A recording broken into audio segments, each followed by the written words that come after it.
Hello everyone, thank you for joining me for what promises to be a wonderful celebration of our annual awards, brought to you from the shores of England's largest natural lake, the popular tourist destination of Windermere, in the heart of the Lake District. We will recognise the best in maritime heritage at two special locations, Windermere Lake Cruises and our ship-shaped network North Hub, Windermere Jetty Museum, presenting a series of awards and revealing the winners of our photography competition with a little help from some guest presenters at each site. We'll be posting throughout on Facebook, Instagram and X, so please get involved and send your comments or congratulations using tonight's hashtag. To get things started, let's hear from our first host, Jen Cormack, Sales and Marketing Director at Windermere Lake Cruises. Hello and welcome to Bowness on Windermere, the base for Windermere Lake Cruises and our large fleet of modern traditional launches and steamers. It's a pleasure to be one of the joint venues for the 2024 National Historic Ships Awards, and I'm looking forward to hearing the names of tonight's winners when they're announced later in the show. Good luck everybody. Windermere Lake Cruises manages 17 passenger carrying vessels, which include 3 National Historic Fleet steamers, 4 wooden launchers, 9 water buses and an array of electric self-drive vessels and traditional wooden boats.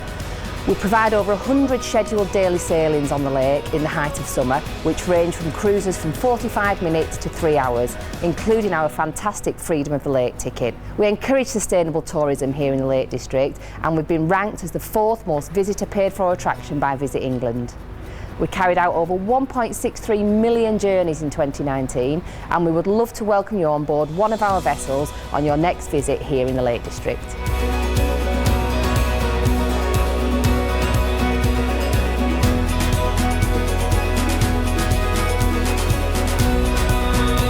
For the first of tonight's awards, we're visiting one of our National Historic Fleet vessels, Swan, which forms part of the excursion fleet owned by Windermere Lake Cruises. She's an iconic looking craft, so let's hear more about her from John. Hello, I'm John Woodburn and I've been working at Windermere Lake Cruises for 48 years. I started working for the company as pier person and now I'm an operations director. This means that during my career I've had the pleasure of being boatmaster on our famous sister ships, MV Swan and MV Teal. We're on MV Swan today, which was launched in 1938. She operates with a crew of 6 people, and during our peak season, that's April to the end of October, we carry passengers back and forth between Lakeside in the south, all the way up to Ambleside via Bowness. That's halfway up Windermere, a distance of just over 10.5 miles. Swan is licensed to carry 533 passengers. To do a full circuit of Windermere takes a little over 3 hours, and we do nearly 3 circuits a day. Swan is such an iconic site in the Lake District. She is often used for private charters and for popular evening buffet cruises. Swan was a delight to work on. Her 2 Cummins engines making her a reliable vessel, and we have a team of mechanics on hand if any work needs to be done. Both crew and I know Swan inside out, as when we are not crewing her during our peak season, we are maintaining her during the winter. All the full-time crews spend the summer welcoming customers on board, and during the winter they become the maintenance staff and get the vessel ready for the holiday season. It's been a fascinating career to skipper, crew and maintain this historic ship and follow in the footsteps of other Windermere boatmen since 1930s. Swan is part of the Windermere landscape, and it was my pleasure to work on board her. Given John's experience with the Windermere Cruises fleet, it seems fitting for him to present our flagship awards tonight. Vessels are selected for this award based on their cruising schedule, visitor numbers or the level of public engagement. They get a broad pennant to fly at the masthead, a certificate and a plaque to mark their status. And this year we chose 4 very special craft from the National Register of Historic Vessels to act as ambassadors for maritime heritage. Let's hear from John which lucky vessels took on this role. The first Flagship Award winner for 2024 is the Steam Tug Challenge from the Medway for taking part in the D-Day 80, a major international event, as well as the various local festivals. Hello, I'm Edward, one of the volunteers aboard Challenge, and thank you for having us as one of your operational flagships this year.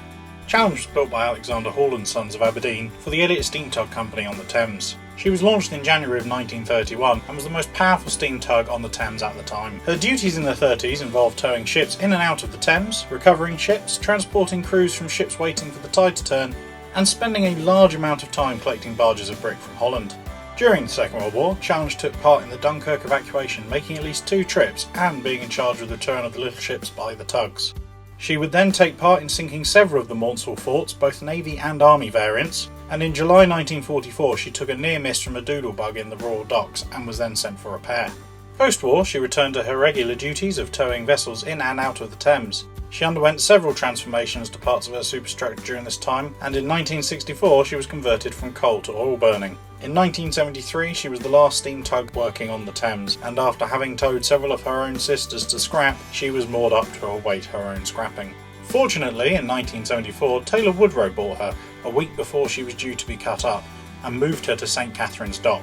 She remained there and in 1994 was purchased by the DLSRT, who began restoring her and taking her to events. In 2020 she was purchased by her current owner, who immediately set about an intensive repair and restoration project which is still underway today. She has been regularly in steam since and has attended several meetups with other historical vessels, visited the Maunsell forts and London, and attended multiple events, most recently the 80th anniversary of D-Day in France. We plan to keep moving forward so more people can enjoy Challenge as much as we do. Thank you. The next award goes to the Brixham trawler Provident from Auburn in Scotland for making a long voyage back to Devon to celebrate a centenary in a local regatta, bringing together all the similar craft and ex-crew members. We decided to buy Provident at the end of 2021. Life since then has been challenging but very rewarding, and we are delighted that our efforts with Provi have been recognised by National Historic Ships by their award of Operational Flagship 2024. To celebrate, in May this year we set off from our hometown of Auburn to Brixham, Provi's home port.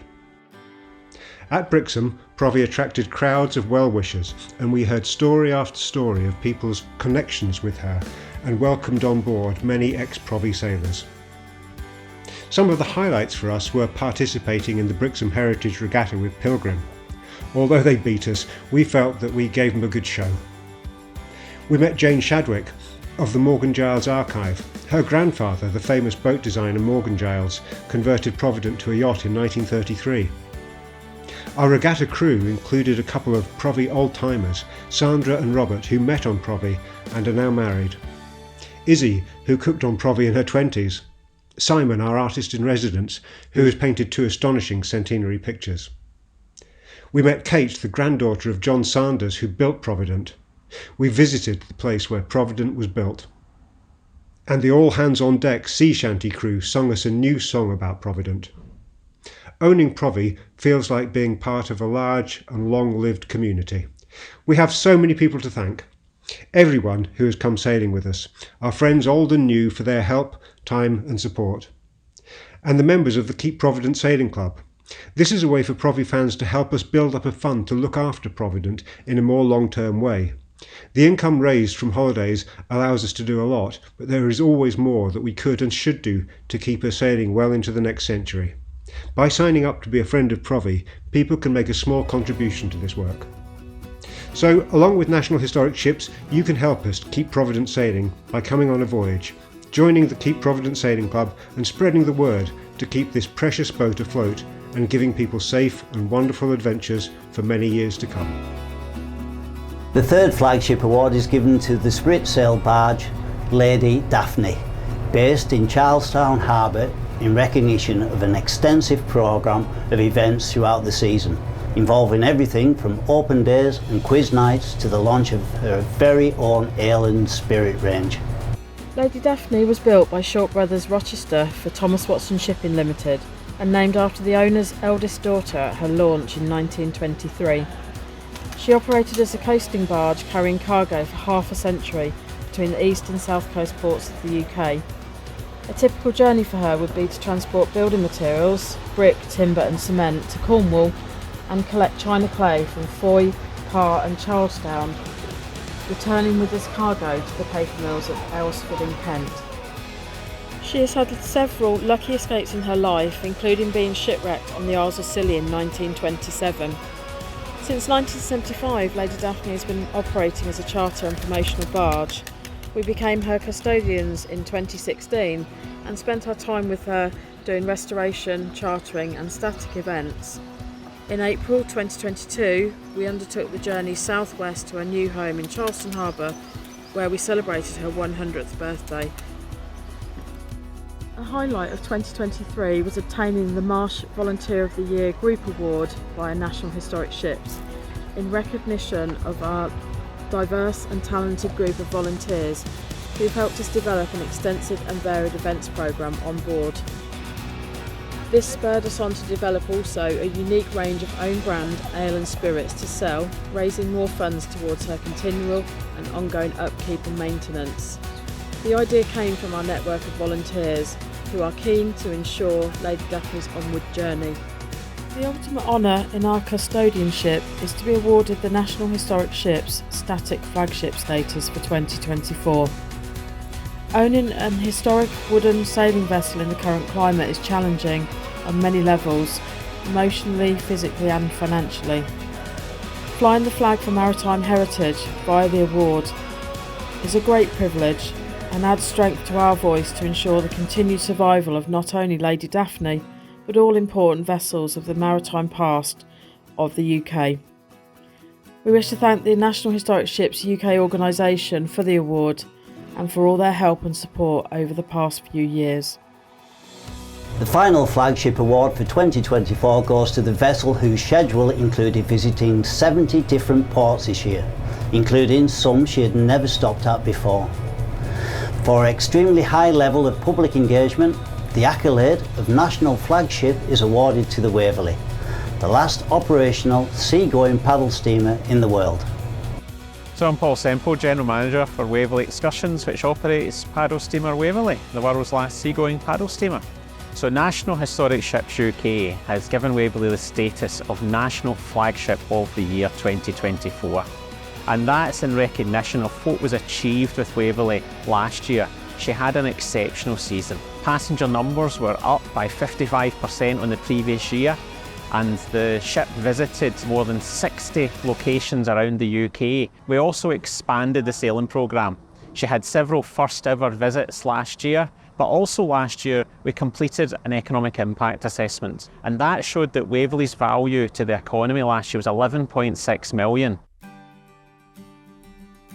The Waverley is 77 now, and we never thought 50 years ago when it was handed over for the pound that it would get anywhere near this, really. And it's seeing communities, coastal communities all across the UK come out in support of her, recognising how important she is.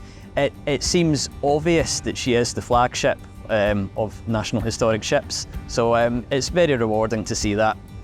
It's recognition of what we did, particularly last year, I would say. We gave, so many thousands of passenger journeys, people enjoying the UK coast from, the west coast of Scotland round to the Pool of London to Tower Pier, going under Tower Bridge. She's a very unique ship, so to be a part of it is a very special thing. It's just a real broad spectrum of what this ship does, and I think the award is recognition of that. The crew are a good mixture of people, all different kinds of characters. It's never a dull moment. We always have a laugh and get on and just do the job. I think fundamentally it feels like a team effort, because everyone that works on Waverley, the office staff, the volunteers, the core supporters that donate regular to appeals and monthly donations, it's the whole team and it's everyone's involvement that maintains Waverley, keeps her sailing. And I feel that the award recognises the whole that is Waverley.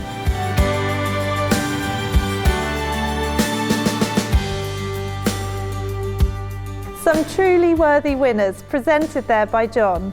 Congratulations to all our 2024 flagships. We've really enjoyed working with you this season.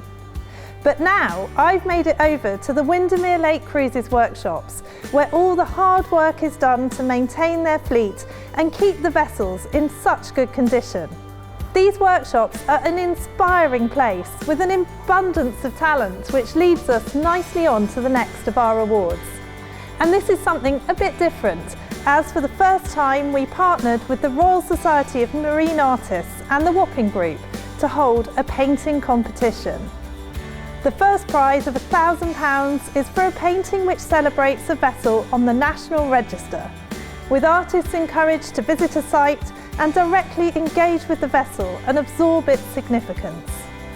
The competition generated a lot of interest and it wasn't easy picking the winners, but the award for Best Painting was given to David Curtis for his detailed work depicting the historic vessel Three Brothers in Bridlington.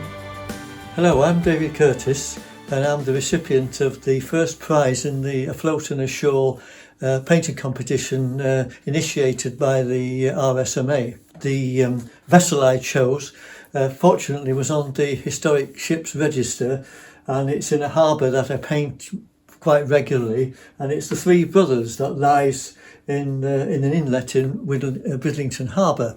So I've done a lot of work over there, and this is just a typical of the sort of plein air work that I've been doing over the years. The painting is inspired really by the light that I experienced on the day, and it was a beautiful afternoon light with a very low tide, and the thing I really liked about it was the colour in the water, the way the ship lay in its compositional quality against the walkway at the back of the harbour there. So that's really its stimulus that I found to produce this piece of work, and I'm delighted that it has reached the first prize. Thank you very much. And you can view an exhibition of all 50 shortlisted paintings from the competition via the Royal Society of Marine Artists website. I've loved my time with Windermere Lake Cruises, meeting the team and finding out about the great services they offer. It really is worth a visit. I couldn't recommend it enough. But now I've moved to our second host venue, Windermere Jetty Museum, to catch up with Chief Operations Officer Lewis Martins. Hello and welcome to the Windermere Jetty Museum. We tell the stories of the boats and people of England's largest lake from 1780 to the present day. Stories of design, conservation, engineering and invention. When we opened in 2019, we became the first contemporary building on the lakeshore for over 50 years. The museum is part of Lakeland Arts Group, a leading arts and heritage organisation in the north of England. We are currently showcasing a selection of our unique collection of 40 vessels. Each year we welcome tens of thousands of local residents, tourists and students to ensure members of the community here in Cumbria and visitors from around the world have an opportunity to learn about the significant role these vessels have played in our history. A living and working museum, we are committed to conserving and sharing our internationally important collection of boats, which include 4 vessels listed on the National Historic Fleet. In 2022, we took on the role of the Ship-Shaped Network Northern Hub for National Historic Ships, and as well as hosting events, offer advice and services to local historic vessel owners, skilled craftsmen, businesses and heritage organisations and training bodies. Our collection includes every type of wooden boat building construction and has preserved some of Lakeland's finest examples, such as the saloon-launched Dolly, one of the oldest mechanically powered boats in the world, Margaret, the oldest sailing yacht in the UK, and Esperance, one of the boats that inspired Captain Flint's houseboat in Arthur Ransom's Swallows and Amazons. Now in our 5th year, having completed our first 10 years of conservation, we're now focusing on the next 10-year programme of conservation, heritage skills, whilst welcoming a new generation of boat building enthusiasts through our doors. On behalf of the Windermere Hub, I'd like to send my best wishes to this evening's winners and all fellow custodians of maritime heritage. We hope to see you at the Windermere Jetty Museum soon. I'm now at my second workshop of the day. This one has a focus on conservation, is accessible to the public and does live tours throughout the day, really embracing maritime skills in action. To explain more, Stephen Beresford has given us his time to talk about the hard work and the skills that make this workshop an intrinsic part of the museum. We do three things basically. We have to maintain the collection that we've got that's outdoor, floating and operating. We've got a lot of boats waiting in the wings, so we've got a collection of more than 40 boats. So we've got boats waiting in the wings, awaiting conservation, that would come down here and be conserved. And then we offer conservation services for other museums and organisations and private individuals. So at the moment in the workshop, we've got a number of boats. Two of the significant projects that we've got are basically conservation services boats. So this boat is a 1930s gentleman's launch, always been on Windermere, and it was built locally by Boricks. It's not part of the collection, but it is a part of Windermere's significant history. And it's significant because it was used by the Home Guard in the Second World War. For those of us who know Dad's Army, it was the Captain Mannering's boat. So, you know, it was the kind of, the officer's boat. It had a couple of machine guns on the deck. And we have it in the collection. We've got, you know, some nice black and white photographs of the Home Guard actually using it. But, you know, so it's a typical traditional boat building job. You know, it's carvel planked.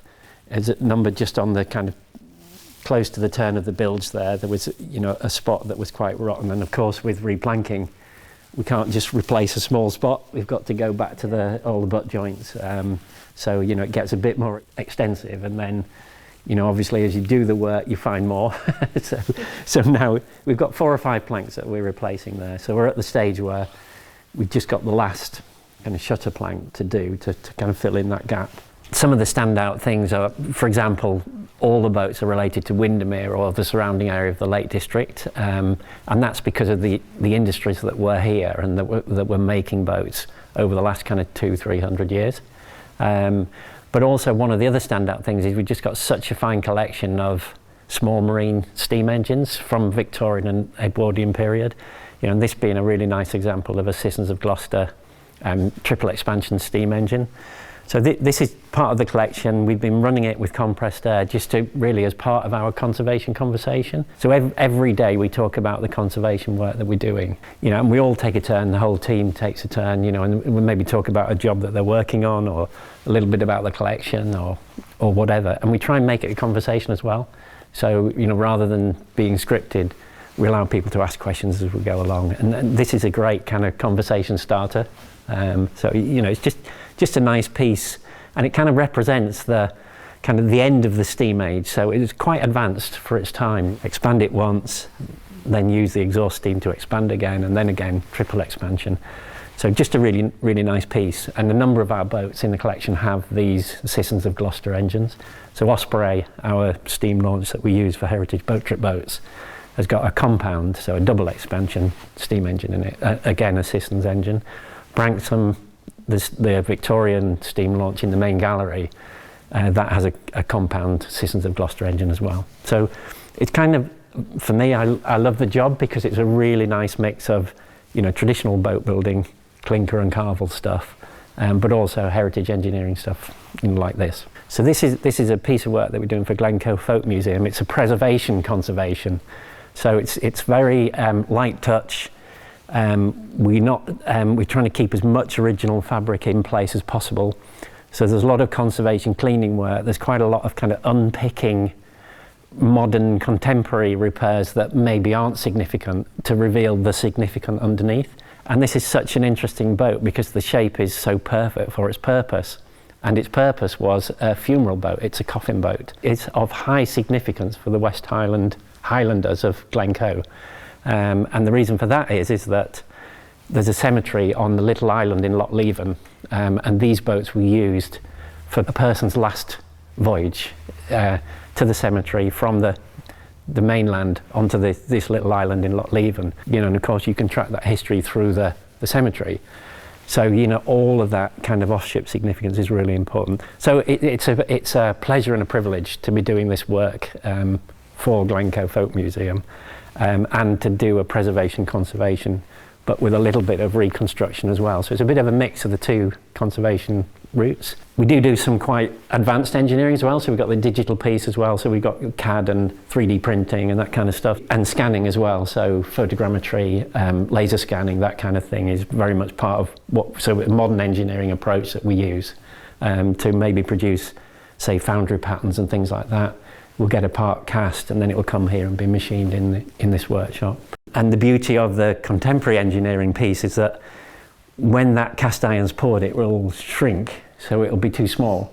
But what we can do is when we actually do the design, the CAD design, the computer-aided design, we can increase the size of it to allow for the shrinkage. That's clever. Yeah, and then also we increase the size to allow for the machining, and then it will come back here as a cast iron casting, which is this piece. But it's all oversized, which allows us then to machine it to the size that we want. Windermere Jetty was a previous winner of our next award, which recognises excellence in maritime conservation, with their project to stabilise and record the ferry Mary Ann in 2019. Stephen now sits on the judging panel for this award, and he's kindly agreed to announce this year's results.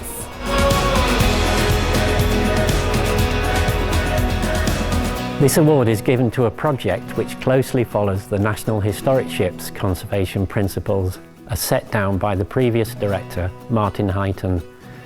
These are also something which we closely adhere to in our own work here at the Jetty.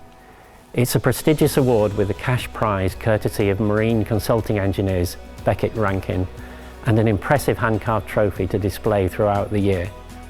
As judges, we were particularly pleased by the quality of this year's entries and the attention to detail that all the shortlisted candidates showed in researching and engaging with their projects. I'd like to award Boathouse 4 at Portsmouth Historic Quarter the status of highly commended for building a full-scale operational replica of the First World War torpedo boat CMB 4, enhancing our knowledge of the design whilst preserving the original vessel.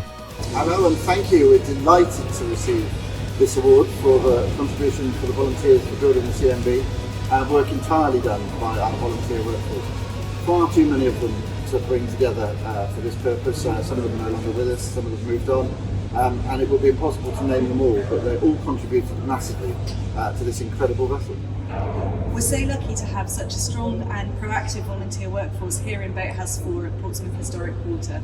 We're really proud of our role as a ship-shape hub for the National Historic Ships, and we couldn't do it without our fantastic volunteers, so thank you to each and every one of you. It's with great pleasure that I announce the winner of the 2024 Award for Excellence in Maritime Conservation, which goes to Bernard Comden for his exemplary restoration of the lifeboat Grace Patterson Ritchie, returning her to in-service condition with 95% of the hull and fittings intact.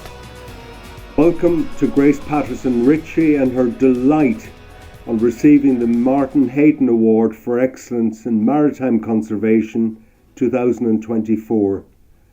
Gracie, as she is affectionately known, is an Ornelai Clyde-class lifeboat, designed by John Tyrrell of Arklow and built by Yarrows on the Clyde in 1965. The Clyde class was unique, the largest class ever built for the Ornelai, and the only class ever designed to be permanently manned. She and her crew served with great distinction both at Kirkwall and Clovelly. She answered the call 197 times and saved 86 lives. When she was withdrawn from service in 1988, she was sold to the Icelandic Life Saving Association and became the Reykjavik lifeboat. She served there with further and great distinction until 2002. She was then saved from an uncertain future by Ian Crosby and his late father, who purchased her, returned her to the Clyde for a refit, and maintained her to the highest standards. In 2018, she again faced an uncertain future, and she found me. Gracie is such a unique and important vessel to the Ornelai, Irish maritime design, Clyde heritage, and to the memory of all her crews that have gone before. I'll not bore you with the nth degree of her restoration here in Coleraine Harbour and at Crinan, only to say it was logistically challenging, 4-year journey to say the least. Frustratingly difficult through COVID and beyond. 3 of us stopped counting well after an excess of 26,000 intense, painful and sometimes brutal work hours. I want to put their names on record. Pippin McGrath, stalwart. Isabel McIntyre, 4 generations of Barr Island lifeboat service, and now serving on Portrush lifeboat, stalwart. Marion Condon, who had to endure this obsession, stalwart and saint. Chris Smith, Ornelai Portrush. Gary Rogers, Big G, and all at Conrail Harbour and Crinan. Without them, this wouldn't have happened. Martin's volumes have been our go-to for years, and never in our wildest dreams imagined we'd be worthy of his name. Next up, it's our Volunteer Awards, and I've moved into this eye-catching boathouse, which is home to the floating vessels in the Windermere Jetty collection. With its huge sliding doors, it allows boats to be brought in or taken out to the lake, including Osprey, one of the museum's fully restored operational steam launches, which dates from 1902. Osprey offers heritage boat trips to visitors and operates thanks to the efforts of willing volunteers. Individuals like these freely give their time and expertise to projects across the whole maritime sector and are essential to the survival of many historic vessels. Our Volunteer Awards are important in recognising the outstanding contributions of those who go above and beyond to make a difference to a project they believe in. We're pleased to have a long-standing partnership with the Marsh Charitable Trust on these awards, an organisation which recognises volunteers across the sector who work diligently to further the causes that are most important to them. Hi everyone, my name is Heather Crombie. I work for the Marsh Charitable Trust and I was delighted to be on the judging panel for this year's Marsh Volunteer Awards. It's a pleasure to be here with you today to recognise some incredible volunteering. The MCT was founded in 1981 as a grant-making body by our current chairman Brian Marsh. Since 1987, we have developed an award scheme to provide recognition to those who work to improve the world we live in. Recipients of Marsh Awards are always people who make a difference by selflessly contributing their time and efforts to causes that they believe in. Our awards with National Historic Ships form part of a larger scheme of over 100 awards that the Trust runs with external organisations, spanning across heritage, social welfare, the arts and conservation. The Marsh Awards for Historic Vessel Conservation have been running since 2011 and recognise individuals and groups of volunteers who are working to ensure the conservation and preservation of historic vessels. Congratulations to all of this year's winners.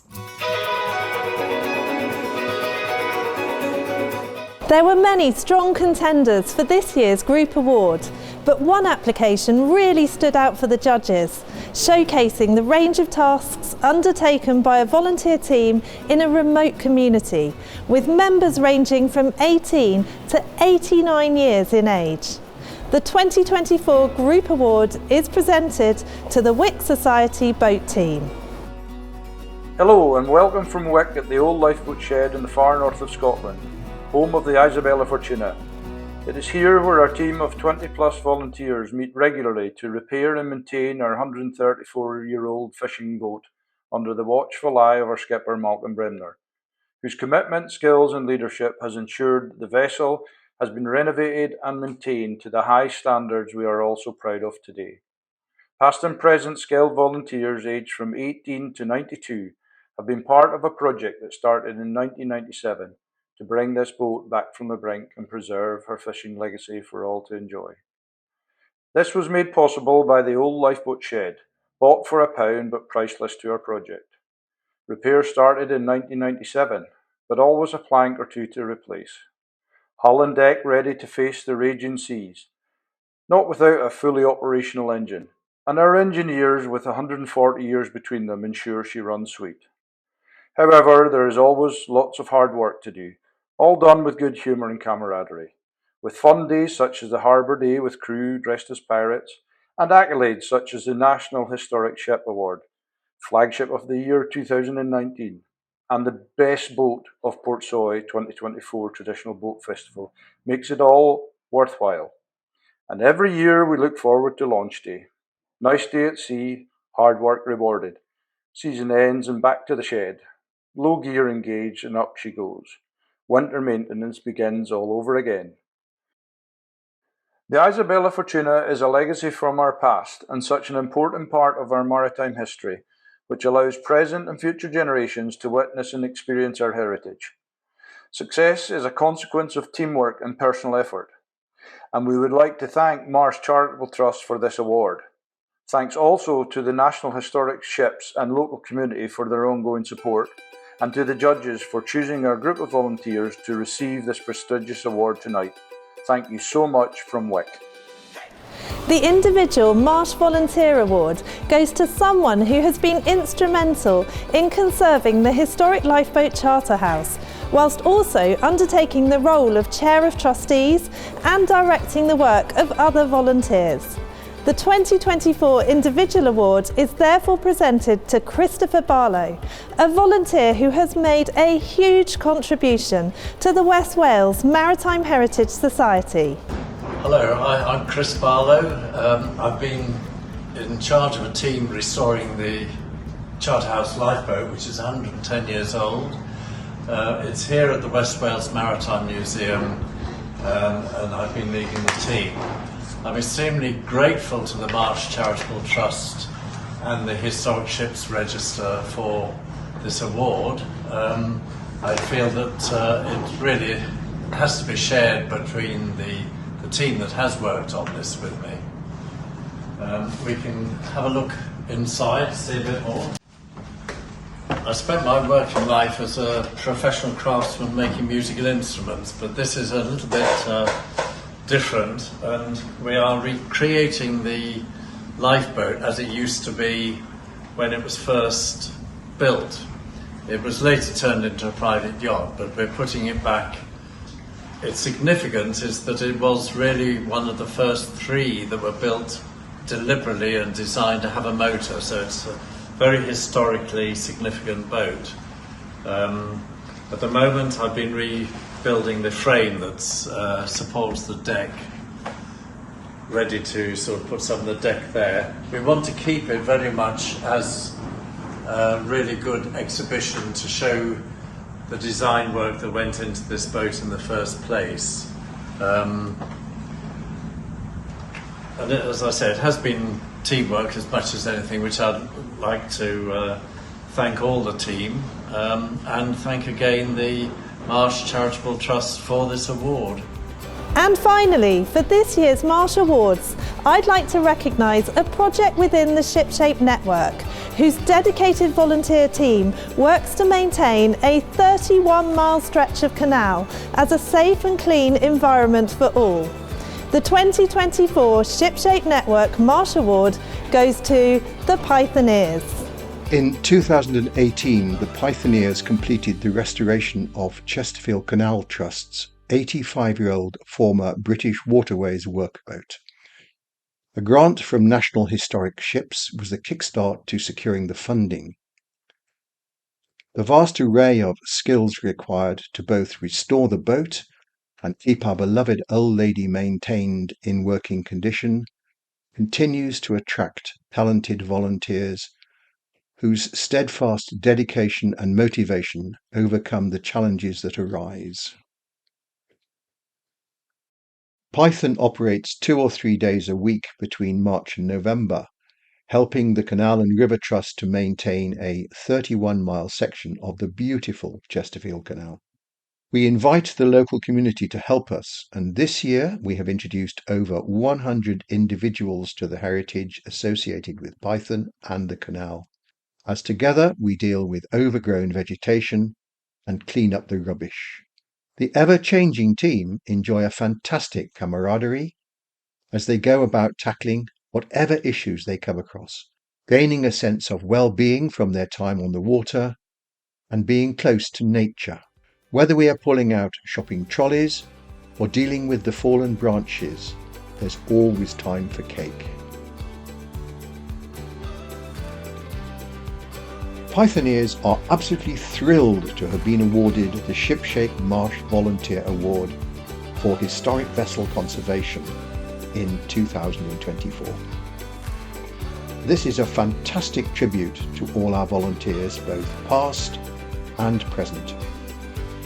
We'd like to thank the judges, National Historic Ships, the Marsh Charitable Trust and the Canal and River Trust for their support and encouragement. Now I'd like to say a special congratulations to Pam Bathurst from the Medway Queen Preservation Society, who has been recognised by the Marsh Charitable Trust for lifetime achievement. Pam first volunteered with the Society 20 years ago, getting involved in local publicity for Medway Queen, presenting illustrated talks nationwide and organising the ship's centenary commemorations. With more than 150 historic lifeboats on our registers, in a year which marked the bicentenary of the Royal National Lifeboat Institution, we wanted to recognise this important aspect of our maritime heritage in the awards ceremony. And what better way than to have the results of our photography competition announced by a current member of the crew, who has, quite literally, lived and breathed the RNLI his whole life. Guy Addington's day job is RNLI Regional Water Safety Lead for the South East. He also volunteers for the lifeboat in Margate and was awarded an MBE in 2022 for services to maritime safety. He has launched more than 300 times on service, helping over 370 people and saving 13 lives. Hi everyone, it's a real pleasure to be speaking to you today from my home station at Margate. There's been a station established here at Margate for over 160 years, and in that time the station's picked up a number of awards for gallantry, including 5 silver and a bronze for bravery. I've a strong special connection to the station here at Margate. Not only am I lifeboat crew here, but my father and grandfather were before me, so this is a place I really feel at home. Today at Margate we operate 2 classes of boats, the really swift, agile, nimble Atlantic 85 class, and the boat here at Margate's named Colonel Stock, and we also have our smaller D class of 16-foot fully inflatable named Alfred Alexander Staden. It's been a year of celebration for the RNLI as the charity reached its bicentenary in March, and so it's great to be announcing this year's photography competition winners on behalf of National Historic Ships UK. As always, the competition has had a phenomenally high standard of entries, so I can see it's been a tough decision for the judging panel. First up, it's the very popular People's Choice category, where you, the public, were asked to vote for your favourite images across the summer. As we prepare to celebrate 200 years of the railway in 2025, you chose a fantastic image, True LMS Locomotive Colours by Julie Fletcher from Llandilo. Thank you to everyone who voted for my photograph, True LMS Locomotive Colours. I was walking my dogs along the Coulden Canal when I spotted the narrowboat Delhi. She was passing under the Consul Forge railway bridge just as a train steamed over. I met the owners of Delhi later, who told me more. Delhi was built in 1930 for the London, Midland and Scottish Railway Company and is today painted in the LMS 1930s livery. Amazingly, the carriages pulled that day also had the same livery as Delhi.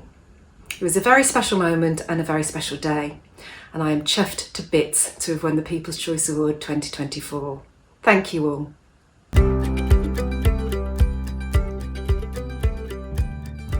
Next, it's an award by media partner Classic Boat for the image which most closely fits the ethos of the magazine. This year, the highly commended Classic Boat Award goes to Sean Mills from West Mersey for his atmospheric image featuring the Thames barge Pudge. And the winner of the Classic Boat Award 2024, the recipient of a specially commissioned trophy and a 2-year subscription to the magazine, is Chrissy Westgate, also from West Mersey, for her striking image, A Sinking Feeling, featuring Mayfly and Dorothy. Fishing smacks were historically a common sight around my home here on Mersey Island in Essex, and the island is still home to many of the remaining vessels. Once a year, these smacks take part in a unique and very special event, the Mersey Island Oyster Dredging Match. It was a Sunday, a beautiful Blackwater morning, and I was headed out alongside the competitors to photograph the event.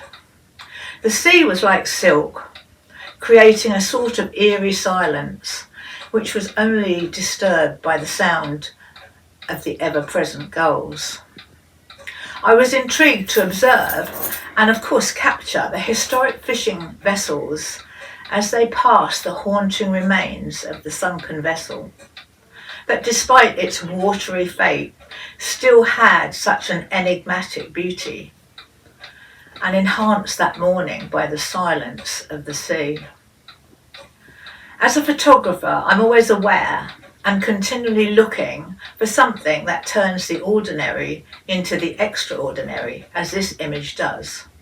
And I was completely delighted that historic ships and classic boat thought so too. Thank you very much. The Newcomer of the Year award is a great way to reach wider audiences and continues to see a high number of entries. This year's winner is Amy Lawson from Perth, Western Australia, for her powerful image, A White World.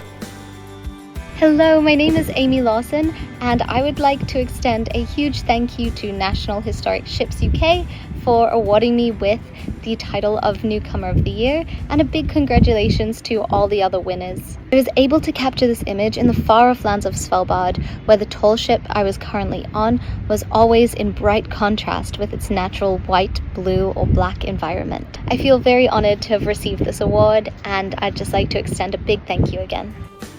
The 2024 competition theme of True Colours, with its naval origins, was very much open to interpretation. It attracted almost 500 entries, featuring a wonderful range of historic vessels and the people who engage with them. 12 eye-catching images have been chosen to feature in the 2025 National Historic Ships UK calendar, which is available to buy in a limited edition sale run. Cover image, A White World by Amy Lawson. January, Old and New, Waverley at Canary Wharf by Mark Dillon. February, Glorious Incognito by James Crisp. March, True LMS Locomotive Colours by Julie Fletcher. April, Trinity Lightship at Sunrise by Dan Brand. May, Painting Trafalgar by Peter Collins. June, A Sinking Feeling by Chrissy Westgate. July, Sailing on Maybe by Paul Boomsma. August, Not One, Two, but Three Wherries by Connie Flynn. September, Braunston Historic Rally by Tracy Welsh. October, Pudge by Sean Mills. November, Watching the Wind by Del Hogg. And December, Sailing in Svalbard by Paul Boomsma. One image will shortly be crowned as the overall winner, scooping tonight's top prize of £750. First, I want to congratulate the runner-up, who has been awarded a very well-deserved second place and £200 worth of vouchers. The highly commended award for 2024 goes to Mark Dillon from Gravesend for his image Old and New, Waverley at Canary Wharf. And now, it's time to reveal the National Historic Ships UK Photographer of the Year 2024. The overall winner of tonight's Photography Awards, in a unanimous decision from the judging panel, is Peter Collins from Portsmouth for an image that was right on theme, Painting Trafalgar. I'm thrilled to receive the overall winner award in the National Historic Ships UK Photography Competition for 2024. I want to thank all those at the association, the judging panel, and of course the valuable sponsors for selecting my image, Painting Trafalgar. The photo was taken here in Boathouse 4 within Portsmouth Historic Dockyard, and shows boat builder Betsy carrying out the final repair work on Trafalgar, a 32-foot Cornish gig belonging to the Royal Navy racing team. It was taken during our normal day-to-day operations and was not posed. It was shot on a Nikon D3S camera with a 70 to 200mm lens at f2.8. This allowed me to get a shallow depth of field and capture the colours of the boat and also Betsy's clothing and the background. I want to thank all the photographers who entered the competition. There were some absolutely amazing photographs, and I am thrilled to be selected as the overall winner. Thank you once again. Huge congratulations from me to all tonight's winners, and let's keep up the good work to raise awareness of all things maritime. Thanks, Guy, and thanks to all our guest presenters tonight. I've had a wonderful time here in the Lake District and would like to thank our joint hosts, Windermere Lake Cruises and Lakeland Arts at Windermere Jetty Museum for welcoming us this year. I'd also like to acknowledge the support we receive from so many people in producing these awards. The judges, sponsors and our partners, as well as our film crew and my own team who work tirelessly throughout the year to manage our awards programme. And it's all worth it to provide a platform to share some of the inspiring stories of individuals and organisations from across the sector. And I hope that you've enjoyed the outputs from tonight's winners as much as I have. Well done again to them all. Please stay online for a few minutes longer to see a selection of our shortlisted images. And don't forget to enter the 2025 photography competition when it opens in May, and plan a visit to our annual photography exhibition at the historic Dockyard Chatham during the summer. Thanks again for watching, and I look forward to this time next year when we'll be at another exciting venue to celebrate the UK's maritime heritage once again.